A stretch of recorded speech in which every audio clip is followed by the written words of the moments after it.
Pledge allegiance to the flag of the United States of America and to the republic for which it stands, one nation, under God, indivisible, with liberty and justice for all. Welcome to the Monday, December 4th meeting of the Board of Aldermen. The first order of business is minutes of the previous meeting. Do I have a motion to approve? So moved. Second. So we have a motion to approve the minutes. It's been seconded. Any corrections or additions to the minutes? Seeing none, all those in favor? Aye. Any opposed? Motion passes. Moving on to public comment. Are there any members of the public here to address the board on matters not on the agenda?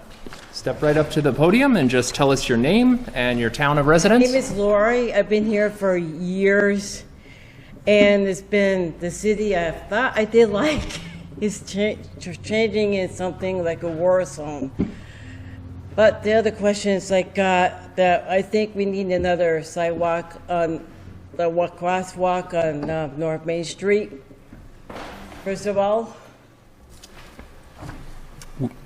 Where on North Main? yeah. Where specifically on North Main?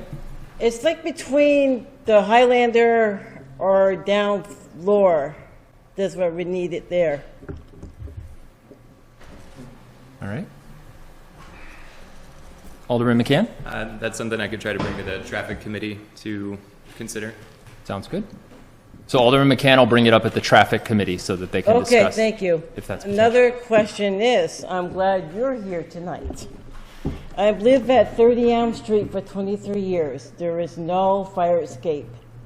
If there a fire comes out, everybody has to run out the window. So every building is supposed to have fire escapes? Depending on the building, but what I can do is I can refer that to the Division of Fire Safety, the state of Vermont's in charge of that. Okay. Okay, thank you. Alderwoman Davis, did you have a... No. Okay, sorry. Another thing, I'm working with our church, trying to help these addicts, homeless. We've been having meetings at church every so often. We just got done this Saturday, and my reverend is really good. She's trying to help the food shelves and all that to donate. That's what we've been working on. I've been keeping myself busy. I just came back from a trip, and I'm trying to get back in the swings of things. So it's only me. I just can't understand why, people can't come with me at these meetings. I can't do it all. I know you guys can't either. I'm not a superwoman, and everybody thinks me around here I am, but I'm not. I'm just me. Alderman Gillum?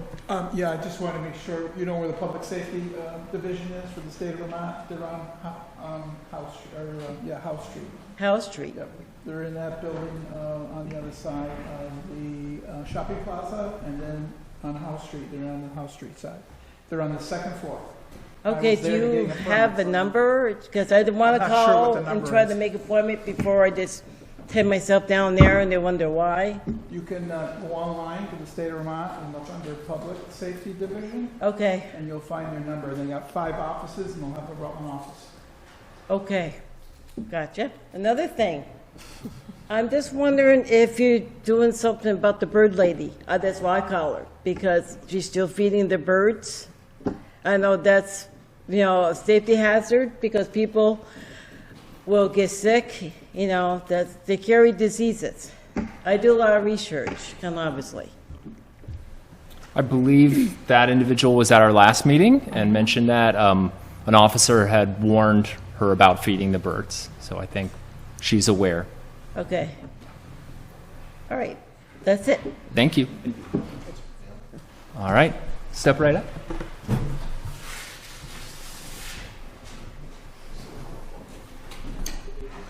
Welcome. Thank you. Good evening. I'm Eloise McGarry. I live at 54 Killington Avenue, and I am the director of the Companions in Wholeness program located at the Rutland United Methodist Church. And I'd like to introduce Scott McVeigh as well. Yes, I'm Scott McVeigh. I am the trustees chair of the church, and we just have some observations about the new parking regulations. So last Friday, that's where a lot of the new road construction was done over by Strong's Avenue and Madison Street.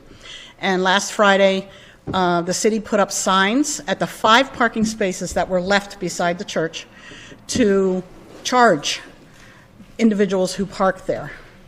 Now, we're running a program at the church, as I think you're all aware, where we feed people in our community that are homeless or live with food insecurity. I have at least 8 to 10 volunteers a day that come in there.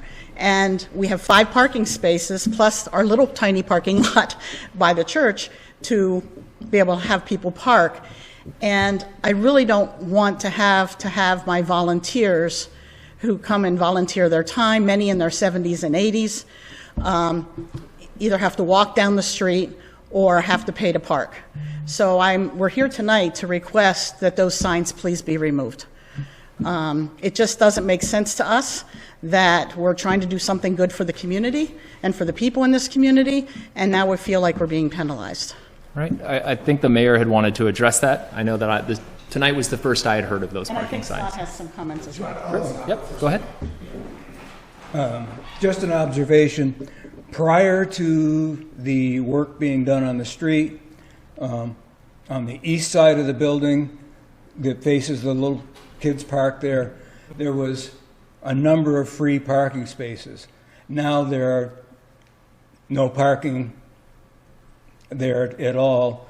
And then, unbeknownst to us, the city owned all the property up to 1 foot away from the building. And we had our dumpsters for Casella there. Well, when you folks did your work, we had to move them. So we've now lost 2 spaces in our little parking area. So it's parking has now become a premium. So we just wanted to have this addressed. Mayor Dozier? Thank you. Sorry, I just got to use the microphone. I apologize. So thank you both very much. So that was when our internal parking committee met. So not the Board of Aldermen parking committee, but the internal parking committee that determined zones and rates. We met, and that was one of the ones in a parking committee meeting that we had discussed. So we had picked that spot and designated that for parking. I'll bring this back to that internal committee, and we can have a discussion on that based on the volunteer nature of what you're trying to do there and all those things. We can bring that back up to the committee and have that conversation about whether now is the right time to activate that zone or do that in the future at some later date. The other thing is, as far as your dumpsters are concerned, I'm sorry that you had to move them. I apologize for the inconvenience. When we worked on that section of road, we had met with all 4 property owners. And that includes you run from Mark Foley, and that includes Mark. And we'd had the discussion with him, and he had talked about having, the dumpsters moving to the other side. And if that wasn't communicated between you guys, I apologize, and I'm more than happy to come in and have a conversation about that. So, but It is what it is, and we'll do it. Okay, great. But in the meantime, what I'll do is I've got your information, Ellie, so I'll work with the internal parking committee and come back to you and give you an update. Sound good? Okay, awesome. Thank you. Alderwoman Davis? I have a question for the mayor. So the parking spaces that Ellie's discussing, were those earmarked for the church or earmarked for public parking? They're earmarked for public parking. Okay, so that's why they're So moved. originally, the parking was on the street itself. Right. And then when we changed it to a one-way, we created the nice bump out, part of the beautification project that DPW has been doing on all of the streets, Right. creating new curbs and new curb cuts.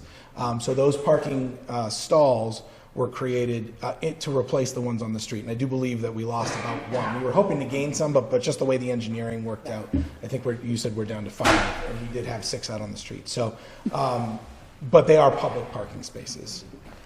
Thank you. You're welcome. Michael? But just point that those parking spaces that were on the street before were not chargeable parking spaces either. Yeah, they were free. Can I ask one more question? Sure. Mayor, to you? Sure. Okay. So for now, I believe you told me we will not be charged if we have volunteers park there until you have your conversation? Is that correct? Could you do that? With the change, we can temporarily, this right now it's only parking mobile, I can temporarily suspend it, but I'll have that meeting for you. Okay, thank you. Just want to be clear. Thank you. Thank you. Thank you very much. Any other members of the public who wish to address the board? Mr. Heck. Good evening, Henry Welcome. Heck, Rutland City.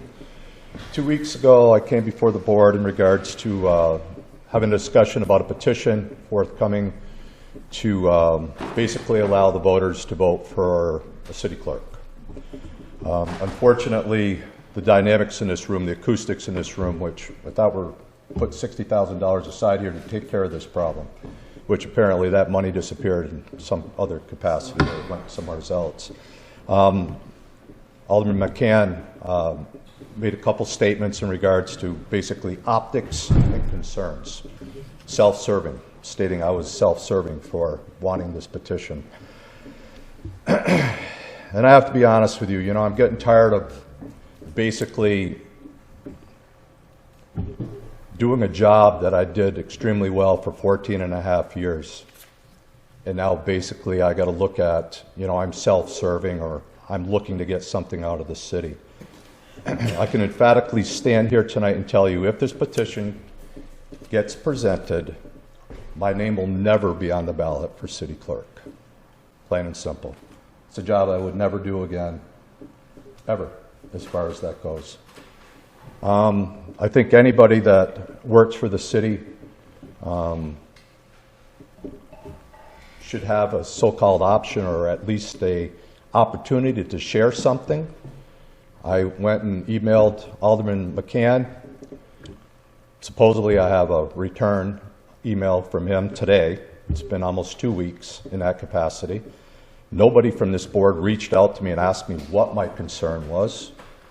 And you know what? It's just, it's not easy just coming down here because I don't want to look like sour grapes. The charter states the mayor can make any appointment he so chooses. I can live with that every single day. Matter of fact, Mike, you might have done me a big favor as far as that goes. Because, you know, it was time, it was a real eye-opening experience after I worked with you for a year and all the discussions that we had. It truly presented who you are as a human being, and I really got to see that. So I'm thankful for that aspect of it. But to be self-serving, looking for something, that's not what I'm doing. And I've given back to this community and to this city and did the best job that I possibly could. And believe you me, there's a lot of people out there that tell me every single day still the appreciation of how it was run. I think the dynamics of that office, this board does not quite understand. I always equated it to Switzerland. It's supposed to be an independent entity. You're appointed by a mayor. And at the end of that day, both of my former bosses never once ever interfered with the running of that office. Never asked of anything, nothing, because they knew when I took that position who I was and what it was all about. I can't say honestly that that is how that office is going to be run. So when you ask me about a concern, that's the concern that I have. What is going to happen? Nobody knows. But the dynamics are there. Again, as I stated, the integrity of this man here and how I was not reappointed. Not being reappointed is great. How it happened, though, that wasn't so great as far as that goes. My deputy, who's now your city clerk, she had some issues as deputy running elections. It's not personal, it's professional. It's what it is. Anybody come and ask a question about that? Did anybody ask her a question about that? I can't remember the last time that people actually approached a department head and said to them, what is it that you want? What are you going to do? How are you going to perform? This board is not supposed to be in partnership with a mayor or with a certain department within this building. This is an independent entity that is supposed to oversee the mayor and make sure that he's doing the job that he's supposed to be doing. Not supposed to be buddies, not supposed to be. Not saying you can't be friends, but the writing's on the wall, plain and simple, as far as that goes. March comes around, who's going to run, who's not going to run. It's the same thing. And it's not good for the city. It's not good to have no checks and balances as far as that goes. So again, this petition has nothing to do with Henry Heck. This petition has everything to do with a concern that was shared and experiences that I had experienced and felt needed to be addressed, plain and simple. I gave 14 years to this community. I went before this board 7 times, and I was voted and passed 11-0 7 times because I did my job the way it was supposed to be done. And I do have a concern about how it could potentially be run. The only reason that that petition is there. So at the end of the day, this petition is going to sit. When Alderwoman Savage, if she's here after the election or whenever she gets around to it, we can have that debate. Because this petition could be put forth in August or September, whenever the next primary is going to be, or in November for the general election. There's plenty of times for the citizens to have a voice in this and know what's going on. It also gives people the insight that we're going to be watching you. Do the job that you're elected to do or you're appointed to do. Because if you don't, there's always an old saying, you'll know when your day is done because the voters will do it. Now I'll tell you one other thing. In March, when this next election comes up, there's going to be almost $100 million in budgeted income out there. Between the school budget and the city budget, it's going to be close to $100 million. 2,400 people are going to show up for this election. I'm telling you right now, that's going to be the number. And of those 2,400, it's going to get passed. We're not proactive, we're reactive. This is a great community. But there's going to come a time and a place where people are going to go, I can't afford to live here anymore. And it's happening.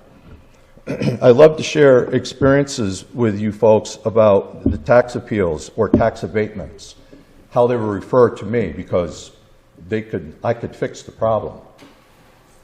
I basically pass them along to you. Do you know what it's like talking to an 80-year-old woman who can't afford to be in her house anymore?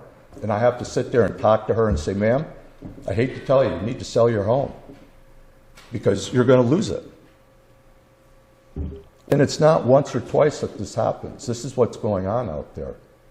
So I believe in spending money as well, too. But there comes a point in time where you need to understand every once in a while, you're just not going to be able to get maybe a shiny new fire truck or a plow truck or whatever it is. But that's just how it is. So my concerns, Alderman McCann, is an integrity issue that I have. It's not a personal issue. It's a professional issue as far as that goes. And if nobody's out there willing to at least share those so-called concerns, then who's going to listen? So this petition had nothing to do with me. It had everything to do with the people in this city and the voters of this city. And I don't know what else to say, other than the fact that you will not see my name on a ballot, if it's ever approved, to elect your city clerk. So I want to make sure that everyone understands that in this room. And if you have any questions, it's an emphatic no. Does anyone have any questions for me? Appreciate your time. Have a great night. Thank you, Mr. Heck. Are there any additional members of the public who wish to address the board on matters not on the agenda? Seeing none, we'll move on to communications from the mayor. Okay, good evening. I have a bit of a list, but I will try to get through it relatively quickly. I'm going to return back this week just to the three, what we're done, what we're doing, and what we'll be doing. But before we do that, I'd like to ask the board to remove, we'll start with Fire Chief William Lovett's nomination from the table and circulate the ballot. So moved. So we have a motion to untable the nomination for Chief Lovett, and it's been seconded. All those in favor? Aye. Any opposed? Motion passes. Circulate the ballot box. And a motion to circulate the ballot box, and it's been seconded. All those in favor? Aye. Any opposed? Motion passes. Great. And just flag me down in between. So what we've done over the past few weeks, we had the Christmas tree lighting.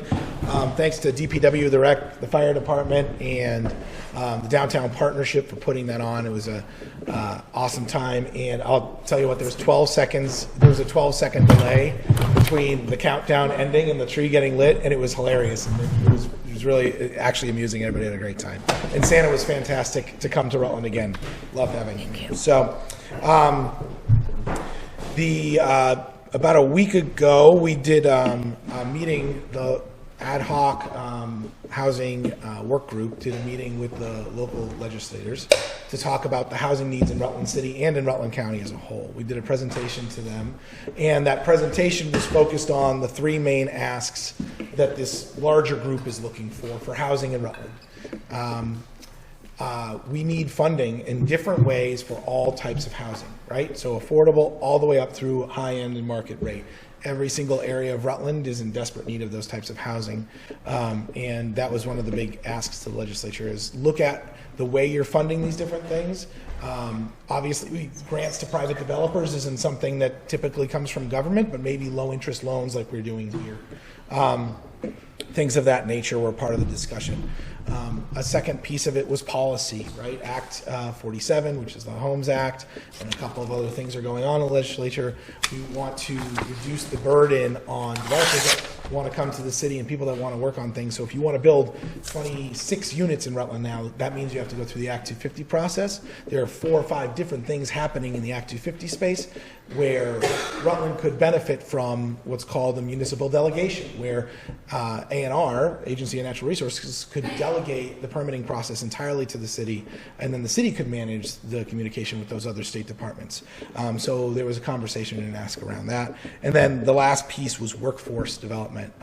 That's a big deal right now. Workforce on multiple fronts. Workforce to build the housing, workforce to maintain the housing, housing for the workforce that needs to be here. GE, Casella, Rutland Regional Medical Center, Green Mountain Power all have unfilled positions, so housing is important to them as well. That actually leads to a conversation that I had today, so I was able to go to legislative legislative luncheon actually at Stafford today to hear a presentation from Stafford Technical Center on how they are actually at max capacity. They actually turn down about 50 students a year, which is difficult because these are the different industries that we need people going into in our community. And Stafford's starting to have the conversation about what do they do next? How do they expand? How do they grow? How do they take care of those students? And how do they provide a workforce to Rutland, Rutland City and Rutland County as a whole moving forward in all of these different areas? They've expanded their electrical and plumbing program. They've expanded their home building program, and they're looking actually to the area for new locations for projects as well. So a lot going on at Stafford. It was a great breakfast. Alderman Copley was there with me as well, and it was good, very informational. It ties right in to that workforce development piece. We also had yesterday, for the first time ever in southern Vermont, the robotics teams from all across the southern half of the state came to Rutland High School, and they competed in the first Lego League competition. So FIRST is the name of the organization that does all these robotics competitions all over the country, and they hosted here in Rutland. It was absolutely amazing. Teams from all over the state were here, and they had a great time participating. So that was fantastic to see. Let's see. Did I miss anything so far? How are we doing on the votes? Do you want? I can announce Fire Chief Lovett's reappointment. 10 votes yes, 0 votes no. Awesome.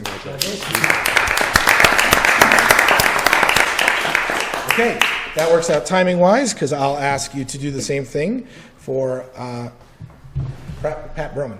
I'll move to remove from the table.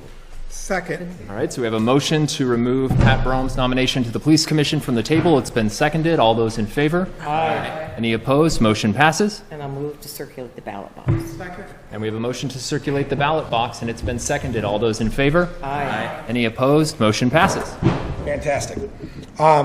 So what we're doing, HR director interviews start this week. I've got one on Wednesday and one on Thursday, so we have the ball rolling on that. We'll do a first round, and we'll be looking at doing a second round after those two interviews as well. As you all know, we're going through the budget process. We've got about 2 weeks left. We have Department of Public Works and Rec are the last two before our meeting on the 14th. Just some of the things that have come up in these conversations have been good. You know, the conversation from the governor about this 18 to 20% increase across the board. What I'm going to keep doing as we're working through this, as I did this morning in our department head meeting, is kind of going over where we're at. Depending on where our budget lands, that only affects a portion of the overall budget, of the overall tax bill to Rutland citizens. So we also have to look at the school piece and what the school's going up. So those numbers coming from the governor, I actually called his office this morning, and I'm just waiting to get a response back because I want to figure out what the algorithm is that they use. Is that 20% that they're estimating to see from municipalities because they were affected by floods? Is it all school and not talking about municipalities? I just want to get a little bit of deeper dive. I believe that it was a combination of the two because it was estimates, but I want to understand how his algorithm affects Rutland specifically. Yeah, Alderwoman Davis. So 20% is an estimated average amongst communities. He was on the news before I came down, and Yeah. he was saying 20%, and I asked Mary if she would project weekly because I kind of caught her on the fly of what that would do to a $150,000 home. Sure. $600 increase this year. That's right. And I don't, based on the conversation, so I actually met with Bill Olson this week. I've been talking to Ted, talked to Ted Plemons about 2 weeks ago, and then a couple of the school board members, and it doesn't look like our particular school board budget is going to be up astronomically, but remember that we're divvying up funds throughout the state. But keep in mind that Rutland is a receiving town, meaning that we usually don't pay as much out as we get back. So in the end, because of the weighted equalized pupil study that was done 2.5-3 years ago from UVM, and where that landed, there were some changes to it. We actually may end up on the school side in a good place as well. So just keep that in mind as we go, and we're going to try to get as much of that data as we continue to go through the process. Okay, I have 2 grants I want to make you aware of right now, and then I've got one that I'll talk about at the end that I'd like to actually apply for. So the state of Vermont, if you remember in the discussions that we've been having, I submitted a plan or a suggested plan to Chris Winters, the chair of the Commissioner of Department of Children and Families, for the homeless transitional campus. After working through the state for several months, because that was June, and now we're in December. We've gotten to a point where the state's started to split up those different pieces of the puzzle, right? One of the pieces of the puzzle is the actual physical housing, the land and location that we're working with the Housing Trust and the Housing Authority on. That's kind of over to the side from the conversation tonight. Tonight, the conversation is the plan to work with our partners in Rutland and develop a housing services portfolio, essentially. So this would be the job training and all the coordinated entry and the mental health services and all these different things. They all exist in Rutland in different ways, but there is a gap between what homeless prevention provides and what Brock and Rutland Mental Health Services provides. There's a space there, and the state doesn't necessarily know how to solve that space in Rutland. So they have actually, not that Rutland City will solve it, but they've actually given us the opportunity to take some of that money. We asked for initially $700,000, but they said, hey, we're going to give you $240,000 to go towards figuring out what that plan should be and working with those local partners to establish an entity or work within one of their entities to build that plan out for that homeless transition piece. So I will be bringing to you probably at the next Board of Aldermen meeting just that grant application to go to the state to receive those funds to work on that planner person or planner consultant that we would go with. The idea basically being, again, that we'll help develop that plan in conjunction with the partners. In the end, the city will not manage or maintain that. We just don't have that in the scope. But I just want to be really clear about that. So that we're working on that one. Our fire chief today brought me an opportunity that I've been looking at or hoping to look at since I got the mayorship. It is called BRIC. BRIC is the grant program, I guess, but what it really is it's the ability to build a local hazard mitigation plan. So this is really important. Local hazard mitigation plan is what allows us to get FEMA dollars to prevent as well as repair from flooding or other major hazards, right? The Rutland City does not have a local hazard mitigation program right now. And if we go through this process and establish this program, this plan, what that'll allow us to do is apply for what's sitting in Montpelier right now is $14 million towards flood hazard mitigation. So there's certain areas of the city that we know we've seen been affected by flood. We could get access to that money right now. I mean, right now, some of it's no match, some of it's a 10% match. But even so, we could apply for those funds with a local hazard mitigation plan. The fire chief and I actually met with a couple of people from the state. They came down and had a conversation with us, and it was very clear that today we are not eligible for those monies, and we're not eligible for some of the cleanup money either. So we have to work through that process. So just putting that on your radar, the next meeting I'll probably bring that up again to circulate for signature on a resolution to go for that grant process. We can talk about the match. Actually, there is for that about a 25% match, so I would probably like to see if we could send that to Community and Economic Development just to discuss where those funds would come from. At this meeting now, you want to send it? I'm saying, yeah, if we could send that to committee now so we can talk about it. Motion to refer that to Community and Economic Development. Second for debate. All right, so we have a motion to refer this grant to, what is the name of the grant? BRIC grant? The BRIC Local Hazard Mitigation. The BRIC Local Hazard Mitigation Plan grant to the Community and Economic Development Committee, and it has been seconded for debate. So just my question is, Yep. we put ARPA funds away for matching grants. Why Yep. wouldn't we use that? I think that's a great way to do it. If you like, we don't have to send it to committee if you Well, want. I was just trying to see, I mean, say if somebody at committee meeting, if the ARPA funds are already there, and that's what the board committed them for, was these matching funds. Yep. So, I mean, it's up to the board what they'd like to do, just. We can always approve the referral, and then it's in committee if we need to have a more robust conversation about it, but if we don't, then it can just sit there. Makes sense to Or me. not. I like that idea because sometimes stuff comes up. Yeah. Sorry. Any other thoughts or questions from the board? All those in favor of the referral? Aye. Any opposed? Motion passes. Okay, great.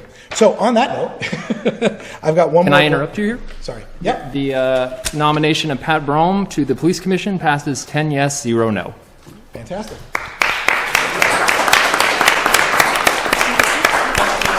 I'll have to say a few things.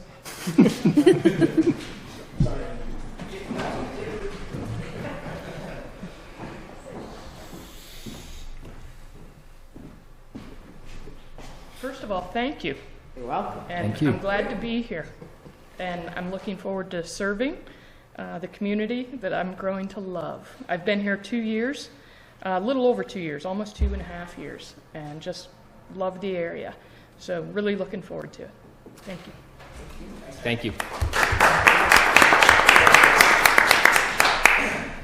Okay, so on that note, on your desks, I placed a little sheet of paper to talk about the school district travel plan, or something called the Safe Route to School program. So this is a VTrans grant that is available, actually, and there's a bit of a tight timeline on it, so I apologize for that. I'm just going to read the statement because it actually makes the most amount of sense. The project goal would be to develop a plan which outlines improvements for safe travel to and from the network of schools across the city of Rutland. The plan will develop individual traffic control plans for each of the schools.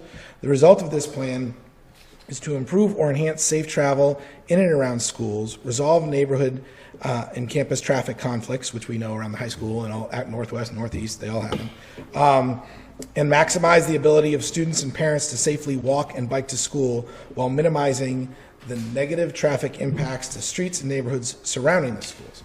So Actually, like I said, we had Bill Olson over to my office the other day. He's the superintendent of schools, had a conversation about this.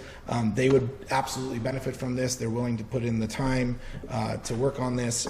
There is, if you look at that document, there is a 20% match, which is $10,000. Unlike the grant that I was just talking about, we can't do in kind for that. So if the board so chooses and would like to apply for this grant, I would request that we can apply for this grant using the money out of the ARPA grant matching funds. So I'll make a motion to, do we make that motion here tonight? So let me give you the motion. The motion would be to approve the application for the grant, circulate for signature, and put using $10,000 of the ARPA money for, $10,000 of the ARPA money for the matching funds. Let me write that down. Okay. One more time. So approve me applying for the grant, circulate the resolution for signature, and we would use the 20% matching funds, which is $10,000 out of the ARPA funds set aside for grant match. I just have a question while you're Yeah, ready. Alderwoman Davis. So, I don't have a problem with this, but are the schools unable to apply for this? Is it only in the municipality? Only the that municipality can can. get that grant? Okay. That's right. So I asked if there was a way to maybe share funds in this, not in this particular opportunity, but yeah. Because this actually the end result will go to DPW and planning. So we have a motion to authorize the mayor to apply for the SRTS grant, to circulate a resolution for signatures, and to use the ARPA grant matching funds for the 20% match of $10,000. Has that been seconded? Second. It has been seconded. Alderman McCann? Do we need to suspend the rules to vote on this one? We do. Motion to suspend the rules to vote on this. Second. All right, motion to suspend the rules. It's been seconded. All those in favor? Aye. Any opposed? Motion passes. And now we have Alderwoman McClure's motion, seconded by Alderwoman Taddeo. Any discussion? Alderman McCann. I think this is great. I think Safe Routes programs can really be good for getting students to see a different way to get around their community and to do it safely and train them on how to be responsible users of our streets. So this is pretty awesome that we're looking into this. Alderman Gillum? I want to make sure when we put into our thoughts into this, that we figure a way to get our young people across 4 and 7 on the crosswalks should be included in this package. Yeah, I will make sure that the Regional Planning Commission, who's going to help us with this, is aware of that. And quite frankly, I think that's probably, a real driver behind, getting this done. So thank you for that, Alderman Gill. Any additional discussion or debate? All those in favor? Aye. Any opposed? Motion passes. Fantastic. All right. There are, what's coming up? There are ribbon cuttings this week, Housing Trust and Meals on Wheels. Take a look at the calendar, see if you can get to those. Both great organizations in our community. Trust will be in downtown at the Tuttle Block, which is awesome. Just for those who did pay attention, I was going to be doing coffees with the mayor on Wednesdays. Turns out Wednesday mornings are really busy. So we're going to move that, and we got a fun name. We're going to call it Mondays with Mike from 8:30 to 10. It's going to be this coming Monday, so this next Monday, and it's going to be, we're going to start at Speakeasy, and we will be going from, going to different places over time. So it'll be Monday at 8:30 to 10. I think that's it. I think Alderman Gillum has a question. Yes. May I suggest that it doesn't just focus on downtown, that you hit the neighborhood? That is absolutely the plan. We'll do certain areas. We'll do dinner. Certain areas, we'll maybe not dinners, but drinks or whatever. But we'll get outside of downtown. By the way, you're buying your own drinks. I'm not buying. But you're welcome to come and have the conversation. Drinks to the Alderman. Thank you, everybody. Thank you. Additions and deletions to the agenda. I'd like to move the executive session to the end of the agenda. And I'd also like to remove the charter and ordinance report. There were no motions to come out of the meeting, and Alderwoman Savage will give a full report at the next meeting. So moved. All right. Do we have a second there? Second. All right, so we have a motion to make those changes. It's been seconded. All those in favor? Aye. Any opposed? Motion passes. Reports and letters from department heads and officials. First, we have Assessor Langlois with a recommendation to award an RFP for the citywide reappraisal, and there's a memo on page 1 of your packet. Welcome. Hello, everybody. So you've read my memo. I don't know if anybody has any specific questions, but I talked about the RFPs with different department heads, and that we've decided that together that this would be the best fit for the city. So, is there any questions specific? Alderman Gillum and then Alderwoman Davis. I just have one question. Katie, I see that one group is out of Ohio and the other one's in Vermont. Is distance going to be an issue, or are you comfortable with that? I'm actually asking to pick the one out of Vermont. The Tyler Technologies is out of Ohio. They're the ones that did it last time in 2006. Oh, they did. Okay. We don't want them. So, and New England Municipal Consultant has done many reappraisals in Vermont. He does our current support now. He partners with the software company Patriot that supports all that software in Vermont. So you're going with the higher bid? The higher bid, and I would. Yeah, and I wanted to say why that they're proposing to do it over 2 years. I really think we need time to first prepare for the reappraisal, but then in time to make sure it's right over 2 years, not to cram it in one. I think that's an important piece of this. I think a lot of us in this room are okay with that because we have some other issues that might interfere with what we're trying to do. So I think that's lovely. 2 years. That's a good idea. Alderwoman Davis and then Alderwoman Taddeo. If Anna has a question, I was just going to move to suspend the rules. Second. So we have a motion to suspend the rules. It's been seconded. All those in favor? Aye. Any opposed? Motion passes. And I'll move for the City of Rutland to award the contract for the citywide reappraisal services to New England Municipal Consultants and authorize the mayor to sign the contract pending the city attorney review. Second. All right, we have a motion. It's been seconded. Any discussion? Alderman McCann. Yeah, thank you. Can someone remind me where this money comes from to do this? Oh. Sure. So every year I complete an equalization study, which is a review of every sale in the city. I see if they're valid, not valid for various reasons, and then they take the previous 3 years of sales and give us our CLA and COD, which is what measures our equity in the system for compared to like what a property would sell for compared to what we have it assessed for. That money comes so we get from money the from the state. Sorry. For each. So for each one of those parcels, they send us money. Gotcha. Every year. Sorry. That was very good. Any additional questions or comments? All right, so we have a motion to award the contract for citywide reappraisal services to New England Municipal Consultants and authorize the mayor to sign the contract pending attorney review. It's been seconded. All those in favor? Aye. Any opposed? Motion passes. Thank you. Thank you very much. Next, we have Barbara Spaulding with the Rutland Redevelopment Authority with a request for a resolution in support of the city applying for a Vermont Outdoor Recreation Economic Collaborative Community Grant. There's a memo and a copy of the resolution on pages 2 to 3 of your packet. Welcome. Hi, thank you. Feels like I haven't been here in forever. I've missed you all so much. So the RA is assisting the rec department in applying for the VOREC grant, and this is to cover the gap in funding of the Main Street Park project. The application is due December 15th, and the request is for up to $500,000. I think that number will be a little less after working on the budget, and there are no additional matching funds for this grant other than the original $400,000 that was approved for this project through the ARPA Special Projects Fund. And I have a resolution for you, and my request would be that you would circulate for signature. All right, I'd entertain a motion to suspend the rules. So moved. Second. All right, motion to suspend the rules has been seconded. All those in favor? Aye. Any opposed? Motion passes. Move to circulate the resolution of Vermont Outdoor Recreation Economic Collaborative Community Grant application for signature. Second.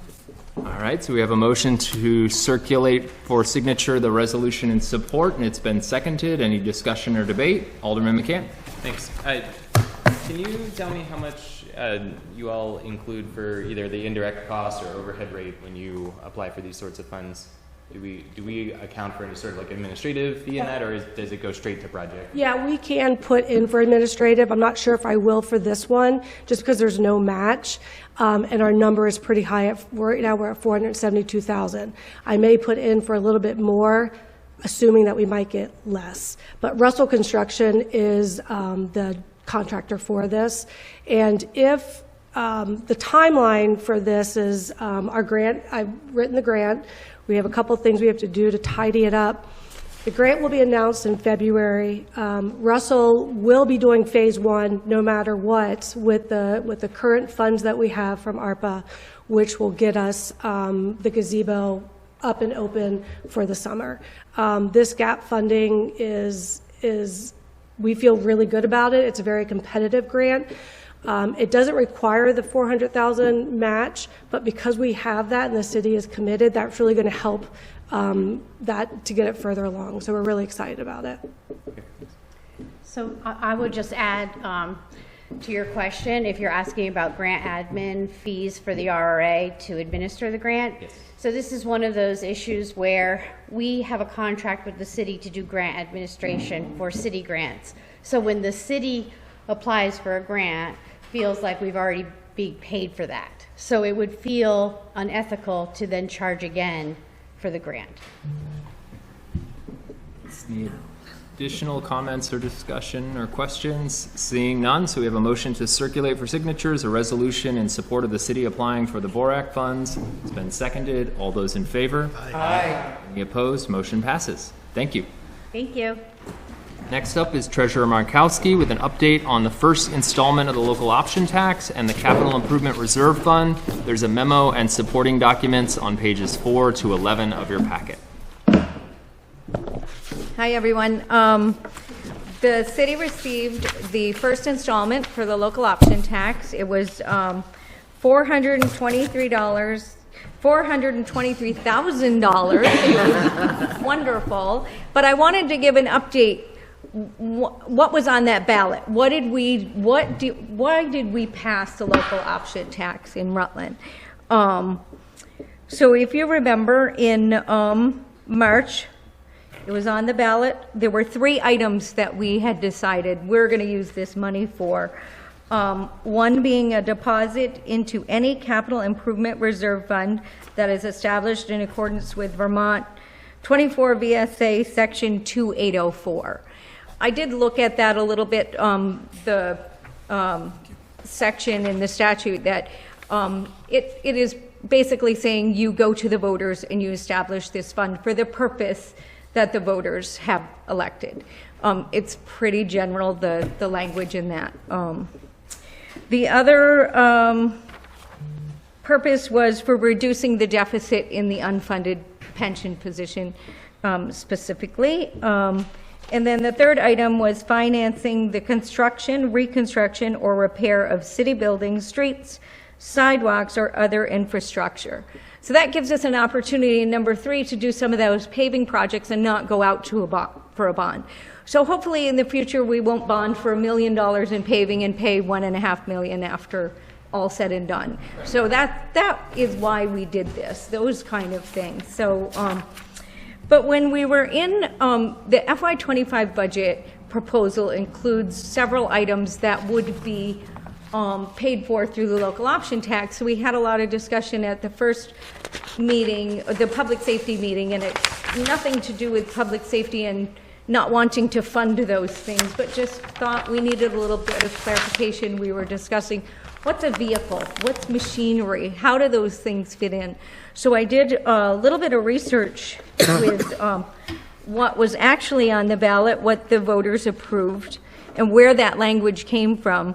So the article on the ballot that was approved was any physical betterment or improvement, including furnishings, machinery, apparatus, or equipment for that physical betterment or improvement when first constructed or acquired. And when you read that, it's confusing. What is that? So I went through where that came from. In the ordinance, there is a capital improvement section. What was on the ballot is exactly what the definition of a capital project is.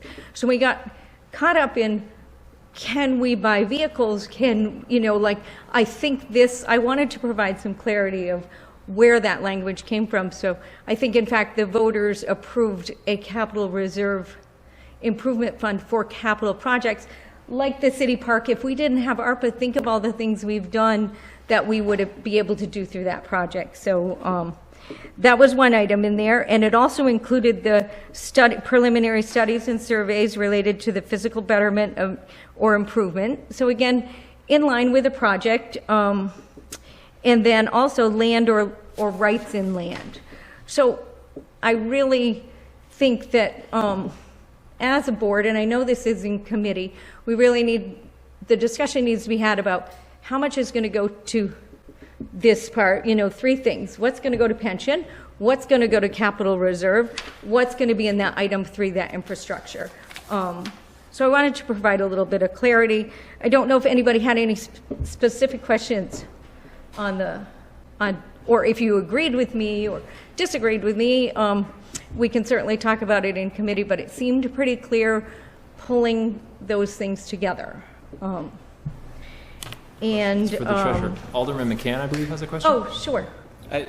Yeah, thanks for bringing it up. I had seen that same language and had a similar question, and I had pitched that to the mayor at one of the meetings, and his argument was that some of the stuff that he's asking for, he would define as physical betterment.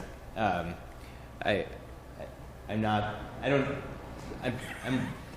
lukewarm on that argument. But the way I would read this is more of like those projects, right? So like replacing a piece of sewer infrastructure, or building a building or something like that. But it's tough to want to say no to some of this stuff when it is for good reasons for the city. Absolutely, but we need to set the stage now for future that this doesn't become a catch-all. Where, we didn't plan for this vehicle, let's just buy it out of this. We don't want, I don't think the voters intended for that. I mean, speaking for the voters, I hope I'm correct with what was in the language on the ballot. So I think that's really important right now, that when we set that, this is for the future of Rutland, and we need to do it right from the beginning. So I had some concerns when we were in the committee meeting about it. I have a lot of questions which I outlined, so hopefully we'll get clarification. What are we going to fund it with? How are we going to use the money? What's the budgeting process going to look like? What if we have an emergency project that we need? How are we going to handle those things? And how are we going to build that capital reserve fund? Once we put something into that capital reserve fund, it's not coming out for, we overfunded it or something. It's only for projects. So we do have to be careful. How much do we want to use for those things? And so I would note that I also set up 2 funds in the general ledger. One is a special revenue fund. That will be where we receive all of the local option tax, and I'm working with the bank. It'll have its own account so that all of the interest will stay in that. And then I set up a capital reserve fund, which is so you have the special revenue fund, Fund 200, and then a Fund 300, which will be what we use for the capital reserve fund. So it will all be accounted for separately and really keep it very transparent for the taxpayers of what we're doing with that fund. So not looking for any motion because I know it's in committee, just wanted to clarify with the information that I had. So, Alderman Gillum? Yeah, I have a question. Obviously, as a board, we need to have a fiscal discipline dealing with this. I believe that we need to follow through with the taxpayers. I love what you did with the funds, setting them up. But I also have a question, how the time when we pull the funds out, should it be once a year, twice a year? Is there a time schedule that we should have? That I don't know. I think that's what we need to meet on. How do we want it? We've started to receive money. We've already said we're going to send $75,000 for pension, so we can do that. But how much? Think about the first installment is $400,000. So if we expect that for the next 4 quarters, how much of that do we want to put in capital reserve fund, and how much? there's a lot in that budget that will go over. The paving lines that were part of the budget, that's a big number. So, and that's not needed until July 1st, right, to fund those things. So those are the things that I feel like we need to be considering in this. And you know what? Having said that, would that change annually? Could be. You know, and it doesn't have to be. The purpose of the fund is always going to be the same. But if we need to do a transfer midway or something, certainly that could be done. Just depending on what this board, what we are looking to do for the taxpayers. That's what's going to drive how we make those decisions. Just a follow-up comment. I just get nervous we're spending the money before we even build it up, and I really think we need to build this up like a savings account. An individual has a savings account, you kind of build it up like a Christmas fund, you kind of build it up for a year until you actually spend it. Yep. So I think we need to be fiscally responsible dealing with that. I totally agree with you. Alderman Barbagallo? Mary, do we have confirmation from the state that of the 423,000 that we got, that it's all ours and that there's no confusion between the Rutland town 1% and our 1%, so that we don't hear from them down the road that says, oh, actually only earned 323,000?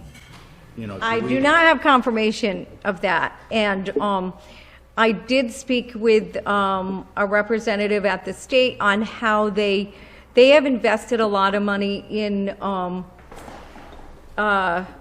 programs to be able to define not so much by zip code but address and identify where those funds go. So I'm relying on the state that they have done their job for us. So whether they can come and take it back, I can't answer. We might find out, but I think that's a concern. Yeah. So one other reason not to spend it all right away, I guess. So we're not giving it to them anyway. But yeah. Alderman Gillum? I have a general statement. I think maybe it's behooved us as the city treasurer that we request once in a while an audit from the treasurer from the state of Vermont and actually prove that to us, that is actually happening. Makes sense. So I think we need to be very watchful on that. I'm not sure if we'll be able to get an audit from the state of Vermont, but what we will do is as we start collecting this quarterly, we're going to look for trends. We're going to look to see, and that is going to be how we know what we're getting in. Yeah. Very good. Thank you, Treasurer. Okay. Thank you. Thank you, Mary. Moving on to reports of standing committees, we have none. Reports of representatives, we have none. Reports of select committees, we have none. Petitions, letters, miscellaneous communications, we have none. Board of Control Commissioners, we have nothing on the agenda. Board of Cannabis Commissioners, we have nothing on the agenda. Next is unfinished business. Alderwoman Davis. So I think it's unfinished business. And I just guess I'm taking a point of privilege to just kind of put a thought process out there, not looking for debate. But I think we all have attended a numerous amount of budget meetings and we've made little to no cuts. The budget is significantly higher, and now we know that we have an additional impact with the state. And I think we have to be very conscious about what taxpayers can afford, what business can afford, and I just want to put it out there for food for thought. Because I know we've done some budgets, but they're going to come up for rediscussion on the 14th. And, you know, I think it's going to be a longer night than we hope for, but there is going to be discussions. And I think we all have to think about what's the best way, how we make a good decision, what's the best way for the taxpayers. And yes, I say taxpayers, not just voters, because taxpayers foot the bill. They're the ones paying salaries, they're the ones paying union contracts, they're the ones paying for the lights, the heat, the oil, etc. So that's how I talk about the taxpayers. So I just think we came out of a public safety meeting saying, oh, we're going to try to make some cuts and recover some of the discussions we had, and we did nothing.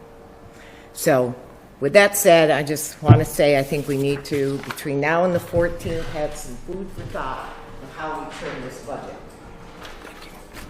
All right, any other unfinished business? Moving on to miscellaneous. Okay, Alderman Gillum. I want to make a comment. I agree with Alderman Davis. I think the governor has actually done a first shot across the bow, saying whatever came out of the Treasurer's Department is not acceptable, and hopefully we need to do our homework. Besides here, we also need to put a little pressure on our delegation and say, guys, you got to hold the phone here, you got to hold it down a little. And Larry, you were right. There's going to be a surprise through this budget process, and that's it right there, that 20%. I think we need to hunker down, and I'm going to suggest to the mayor maybe he should go back and maybe cut 3% if he can, and come back with a suggestion on the 14th. I'm just requesting that. If he wants to do that, that's his privilege. But I think we really need to look at the future here and be very frugal, because people are hurting out there. I know in my neighborhood they are, and to hit them for another $1,000 between the school and us and the state, that's a big deal based on $200,000 value. So that would be a huge hit. So I think we need to put our brain together here and come up with a thinking cap on what we're going to do on the 14th to cut some more. Just my opinion.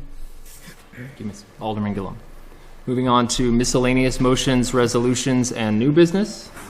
Alderwoman Davis. Just an announcement for the board. I happened to go in a store, and the gentleman, Len, is the president of the Moose Club. And on Saturday, December 16th, they are putting together boxes of toys for children, and they're looking for folks just to help out. He was well aware that we're close to the holiday, but he said even an hour's worth of time would be a great help. They have a ton of stuffed animals and things that need to be packed up. So it's at the Moose Club, Saturday, December 16th at 10 a.m. if anyone is able to join. Thank you. Alderwoman McClure. Just to speak on what Alderwoman Davis said, as a member of the Moose Lodge, they're a great group of people. It's a great way to spend an afternoon. Definitely give them a call and go help out. They're just great people doing a good thing for the community. Thank you. Any additional miscellaneous motions, resolutions, or new business? Alderman McCann. I've got two, if I can, to hopefully send to committee if folks agree. So the first, the water main breaks and boil water notices recently. And first, I want to commend and thank the folks at Department of Public Works for being willing and able to react quickly and do everything they can to get people's water quality and water pressure back up to the standards we hope to meet as a city. Second, help ensure that people receive timely notifications of the boil water notices that often come with those breaks. I'd like the city to explore upgrading its notification system.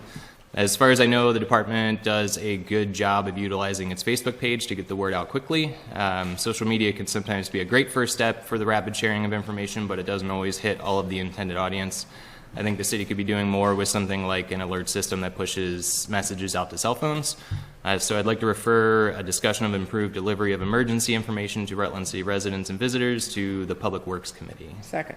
All right, so we have a motion to refer. It's been seconded, and then Mayor Dunn just had a hand. So we had this discussion in our department head meeting this morning, which is perfect. There was a water main break actually up by my house, and a couple of the neighbors outside of the loop that weren't affected didn't hear about it, but they were concerned. And it was interesting because Bob said, hey, we go knock on people's doors that are affected and let them know, which I think is, as grassroots as it comes to getting the word out.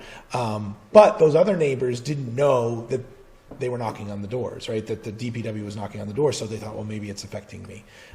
Your point about Facebook is founded. Even Mary's, made the suggestion that maybe we consolidate all of our different Facebook messaging into one through the city. We're going to start leveraging Front Porch Forum as well. I signed up for an account on that last week. But that's still, what's interesting is in Rutland, you've got some audiences that read the paper, some audiences that read Facebook, some audiences that Front Porch Forum, and some that just don't. So I think a messaging system would be fantastic. I just wanted to throw my support behind it. I've actually started doing the research into 2 different ones already. So I don't know if you want to send this to committee or not yet, or leave it in committee, but it's something that our office is working on right now. So. Alderwoman Savage. Just for the mayor too, often we see it on Channel 3 News that there's a boil water alert going on. Is that something we can... Like on the bottom of the screen? Or they will mention it during their early morning news. I've seen it for lots of. I mean, I can absolutely find out if they'd be willing to do that for us. I think that they probably would, and I know PEG TV would likely. So I believe if you send a notice to the Vermont Association of Broadcasters, they send it out to all of their constituents to put on TV and radio. I will add that to the list. That's fantastic. But I tell you, I got Comcast was down, at least in our section, and I got an alert this morning. I was trying to get on the computer thinking, what's the matter with the internet? And then they went. Then I realized that there's nothing I can do about it. So. All right. So we have a motion. It's been seconded to refer this to the Public Works Committee. Do we still want to do that? Yeah, I would think so. So then if the mayor's got something to bring to it to inform the committee of, I think that'd be great. Great. Any discussion? Alderman Gillum? I think in that discussion, we probably should talk about the state of Vermont's alert system on traffic and stuff. I don't know if we can qualify for that. That is a great program because I use it when I'm traveling across the state. When that sucker pops up and they got Route 9 closed, and I know about it before I hit there, that's great. So we can use that same system somehow. We pay for it. The taxpayers are paying for it out of the Vermont program. So I think we should be able to piggyback that. Nice. All right. Motion to refer this to Public Works. All those in favor? Aye. Any opposed? Motion passes. Yeah, second one, I'd like to address an issue raised through multiple Facebook threads over the weekend. It appears that a conversation had in an executive session at a committee meeting last week, which generally would be expected to remain confidential, was shared with a member of the public who wasn't part of that session. The person then spread the information on Facebook, leading to what I believe is at least partially misinformation in our community.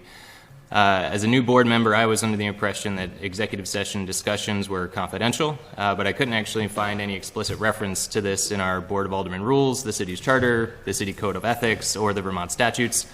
So the lack of clarity on confidentiality expectations during executive sessions puts us in a situation where some members assume confidentiality while others may not.